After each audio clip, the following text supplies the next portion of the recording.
قرآن مجید فرقان حمید اللہ تعالیٰ کا انسانیت کے نام وہ آخری پیغام ہے کہ جو تخلیق آدم سے لے کر اینڈ آف ٹائمز یعنی قیامت تک کے موضوعات کا احاطہ کرتا ہے۔ جہاں اس آسمانی کتاب پر ایمان رکھنے والوں کی بھی کمی نہیں ہے، وہیں ایسے لوگ بھی لاتعداد ہیں جو اس آفاقی پیغام کو نگیٹ کرتے ہیں، اور بہت سارے گمراہ اذہان تو ایسے ہیں جو اللہ تعالیٰ کے وجود ہی سے انکار رکھتے ہیں۔ ہم سب کی آج کی ویڈیو میں آپ تک ایک ایسا ایمان افروز واقعہ پہنچانے جا رہے ہیں کہ جس میں کھدائی کرنے والی ایک آثار قدیمہ کی ٹیم کو زیر زمین ایک ایسی قوم کے آثار ملے کہ جن کی پوری داستان قرآن مجید فرقان حمید میں تقریباً 1500 سال قبل بیان کر دی گئی تھی۔ وہ قوم کون سی تھی، کہاں بستی تھی، اس قوم کی کیا نشانیاں تھیں، اور قرآن مجید میں اس قوم کا کیا دردناک انجام بتایا گیا ہے، یہ تمام تفصیلات اپنی آج کی ویڈیو میں آپ تک پہنچائیں گے۔ مگر آگے بڑھنے سے پہلے آپ سے گزارش کر دیں کہ آپ ریڈ بٹن پر کلک کر کے اور بیل آئیکن کو پریس کر کے ہم سب کے سبسکرائبر بننا مت بھولیے، تاکہ ایسی اسلامی، تاریخی اور معلوماتی ویڈیوز آپ کو فیوچر میں بھی ملتی رہیں۔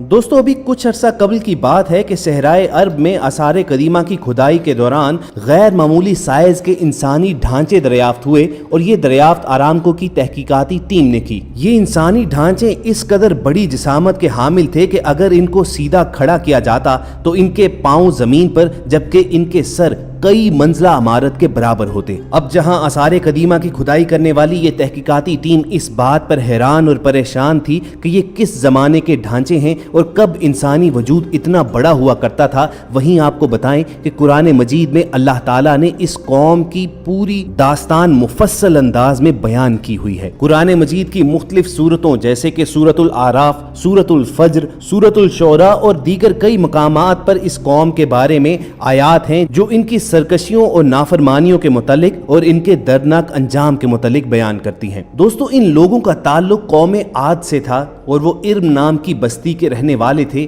وہ بستی بڑے بڑے ستونوں والی تھی۔ عاد کے نام سے 2 قومیں تاریخ میں گزری ہیں، ایک کو عاد قدیمہ یا عاد ارم کہتے ہیں۔ یہ حضرت نوح علیہ السلام کی اولاد میں سے تھے اور ان کا وطن عدن سے متصل تھا۔ ان کی طرف حضرت ہود علیہ السلام کو مبعوث کیا گیا تھا، لیکن قوم عاد کی بدعمالیوں کے سبب جب انہیں تباہ کر دیا گیا تو حضرت ہود علیہ السلام حضر موت کی طرف مراجعت کر گئے۔ ان کی رہائش احقاف کے علاقے میں تھی۔ احقاف میں بسنے والی اس قوم نے بہت ترقی کی۔ اللہ تعالیٰ نے اس قوم کو غیر معمولی قد و قامت اور قوت عطا فرمائی تھی۔ ان میں ہر شخص کا قد کم از کم 12 میٹر کے قریب ہوتا تھا، اور طاقت کا یہ عالم تھا کہ بڑے سے بڑا پتھر جس کو کئی آدمی مل کر بھی نہ اٹھا سکیں، ان کا ایک آدمی ایک ہاتھ سے اٹھا کر پھینک دیتا تھا، اور یہ لوگ طاقت و قوت کے بلبوتے پر دنیا کے ایک وسیع علاقے پر قابض ہوئے۔ گویا یہ لوگ اس وقت کے زمانے کی سپر پاور تھے۔ قرآن کریم میں مختلف صورتوں اور ان کی آیات میں اس قوم کے حالات کچھ اس طرح آئے تھے کہ یہ لوگ عاد عرب تھے اور احقاف کے باشندے تھے۔ یہ لوگ بڑی قد و قامت کے مالک تھے، بہت زیادہ طاقتور تھے۔ اسی قوت و طاقت نے انہیں سرکش اور مغرور بنا دیا۔ یہ لوگ کمزوروں پر ظلم ڈھاتے تھے، بت پرست اور مشرک تھے۔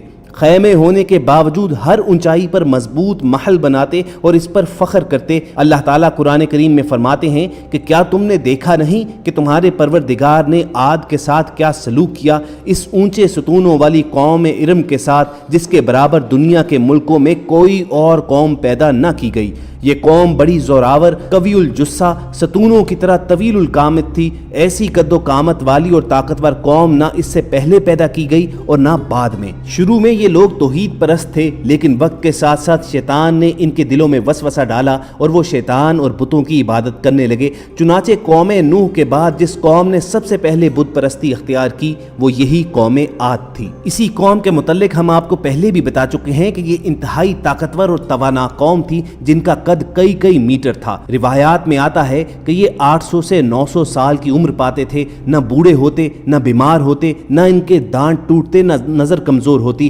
ہمیشہ جوان اور تندرست و توانا رہتے۔ بس ان کو صرف موت آتی اور کچھ زمینی اثرات ان میں نمودار نہ ہوتے۔ اپنی طاقت اور تعداد کے بلبوتے پر انہوں نے بڑا لمبا عرصہ دنیا پر حکومت کی، اور اسی ایک بات نے انہیں مغرور اور سرکش بنا دیا اور یہ اللہ کو بلا بیٹھے۔ اب قانون قدرت کا تقاضا تو یہ تھا کہ جو قوم برے کام کرے وہ ہلاک ہو جائے، لیکن اللہ تعالیٰ کی صفت رحمت کا فیضان ہے کہ انہیں بار بار موقع ملتا ہے کہ وہ اپنے اندر سدھار پیدا کر لیں۔ اللہ کا یہ قانون ہے کہ کسی قوم پر اس وقت تک عذاب نازل نہیں کیا جاتا جب تک کہ ان کے اندر ایک رسول نہ بھیجا جائے جو ان کو اللہ کے عذاب سے ڈرائے۔ چنانچہ اسی اصول خداوندی کے تحت قوم عاد کی طرف حضرت ہود علیہ السلام کو مبعوث کیا گیا تاکہ وہ اس قوم کو ہدایت کا پیغام از سر نو پیش کریں اور انہیں ہلاکت سے بچائیں۔ حضرت سیدنا ہود علیہ السلام سیدنا آدم علیہ السلام کی 14ویں پشت کی اولاد ہیں۔ آپ کی عمر شریف اس وقت 464 برس تھی۔ حضرت سیدنا ہود علیہ السلام نے اپنی قوم سے جو خطاب کیا وہ قرآن مجید میں محفوظ ہے۔ سورۃ الشعراء میں آتا ہے کہ حضرت ہود علیہ السلام نے اپنی قوم سے کہا کہ میں تمہارے لیے ایک امانت دار پیغمبر بنا کر بھیجا گیا ہوں، اور فرمایا اے میری قوم تم سب اللہ کی عبادت کرو کیونکہ تمہارے لیے اس کے سوا کوئی اور معبود نہیں ہے۔ پھر حضرت ہود علیہ السلام نے انہیں متنبہ کیا کہ تم نے بڑی کاریگری سے بنائی ہوئی عمارتیں اس طرح رکھ چھوڑی ہیں جیسے تم نے ہمیشہ زندہ رہنا ہے۔ جب کسی کی پکڑ کرتے ہو تو پکے ظالم و جابر بن کر پکڑتے ہو۔ اب اللہ سے ڈرو اور میری بات مانو اور اس ذات سے ڈرو جس نے ان چیزوں سے نواز کر تمہاری قوت میں اضافہ کیا ہے جو تم خود جانتے ہو۔ الغرض حضرت ہود علیہ السلام نے ہر طریقے سے قوم عاد کو سمجھانے کی کوشش کی، مگر وہ نافرمانی سرکشی پر ابھرے ہوئے تھے اور اپنی طاقت کے گھمنڈ میں یہ کہہ بیٹھے کہ کون ہے جو ہم سے طاقت میں زیادہ ہے۔ اس قوم کے سردار حضرت ہود علیہ السلام سے کہنے لگے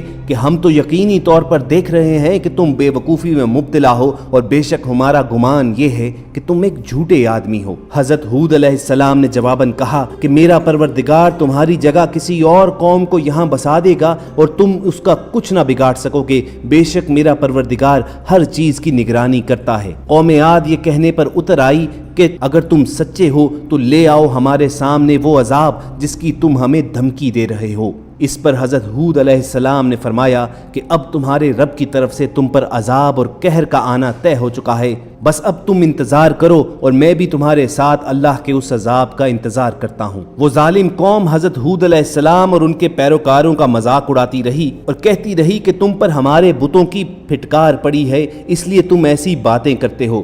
حضرت ہود علیہ السلام انہیں دعوت حق دیتے رہے، یہاں تک کہ ان کی قوم نے کہہ دیا کہ آپ ہمیں واز سناتے رہیں، ہم اپنی روش نہ چھوڑیں گے، یہ تو پرانے لوگوں کا دین ہے۔ آخر کار حضرت ہود علیہ السلام نے اللہ تعالیٰ سے مدد کی درخواست کی اور اللہ تعالیٰ نے درخواست قبول فرمائی۔ قوم عاد کی سرکشی اور ان کی نافرمانیوں کی وجہ سے پہلے اللہ تعالیٰ نے ان پر بارش بند کر دی اور روک دی، فصل اور باغات جل گئے، لوگ بارش کی خواہش کرنے لگے۔ پھر ایک دن ایک سیاہ بادل انہیں آتا ہوا نظر آیا تو وہ خوشی سے ناچنے لگے کہ یہ بادل ہم پر برسے گا، لیکن اصل میں بادل کی صورت میں وہ قہر الہی تھا۔ جس عذاب کی وہ جلدی مچا رہے تھے وہ ایسی آندھی تھی جس کی تاریخ میں مثال نہیں ملتی۔ اس آندھی نے ان کی بستیوں، درختوں، خیموں اور پہاڑوں پر تعمیر کردہ محلوں تک کو اڑا پھینکا، سب کچھ تباہ و برباد کر دیا۔ اللہ تعالیٰ قرآن پاک میں متعدد آیات میں قوم عاد کی تباہی کا ذکر فرماتا ہے کہ پھر یوں ہوا کہ جب انہوں نے اس عذاب کو ایک بادل کی شکل میں آتا دیکھا جو ان کی وادیوں کا رخ کر رہا تھا تو انہوں نے کہا کہ یہ بادل ہے جو ہم پر بارش برسائے گا، نہیں بلکہ یہ وہ چیز ہے جس کی تم نے جلدی مچائی تھی، ایک آندھی جس میں دردناک عذاب ہے جو اپنے پروردگار کے حکم سے ہر چیز کو تہس نہس کر ڈالے گی۔ روایات میں آتا ہے کہ یہ آندھی اس قدر تیز تھی کہ گھوڑوں، مال مویشیوں کو ایک جگہ سے دوسری جگہ پٹکتی تھی۔ 7 دن رات یہ تیز ہوائیں چلتی رہیں اور اس دوران ریت کا طوفان اٹھا اور تمام مکانوں اور انسانوں پر گرا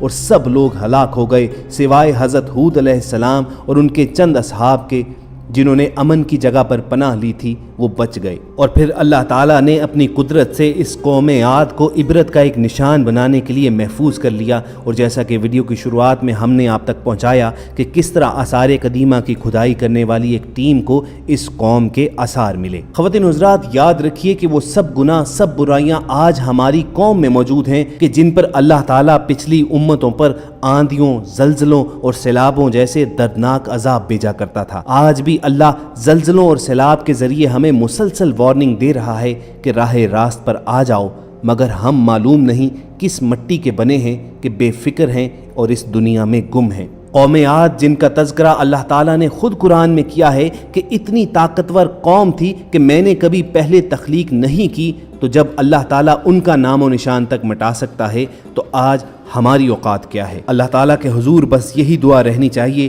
کہ جب تک ہم اس جہان میں زندہ ہیں تو ہماری زندگیاں رسول کریم صلی اللہ علیہ وآلہ وسلم کی حیات مبارکہ کی نقل ہی میں گزریں، اور جب اس جہان سے رخصت ہونے کا وقت آئے تو ہمارا خاتمہ بالایمان ہو۔ اگر ہم سب کے ناظرین کی بھی دل کی یہی خواہش ہے تو کمنٹ سیکشن میں آمین لکھنا مت بھولیے، اور اس کے ساتھ ساتھ اگر آپ کو یہ ویڈیو انفارمیٹیو لگی ہو تو اسے لائک اور شیئر کر کے دوسرے لوگوں تک بھی پہنچائیے۔ اگر آپ ایسی معلوماتی ویڈیوز فیوچر میں بھی حاصل کرنا چاہتے ہیں تو ریڈ بٹن پر کلک کر کے اور بیل آئیکن کو پریس کر کے ہم سب کے سبسکرائبر بن جائیے۔ ہماری کوشش ہوگی کہ بہت جلد کسی اور انفارمیٹیو سیشن میں آپ سے ملاقات ہو۔ اپنا اور ارد گرد کے لوگوں کا خیال رکھیے اور ہم سب کے ساتھ جڑے رہیے۔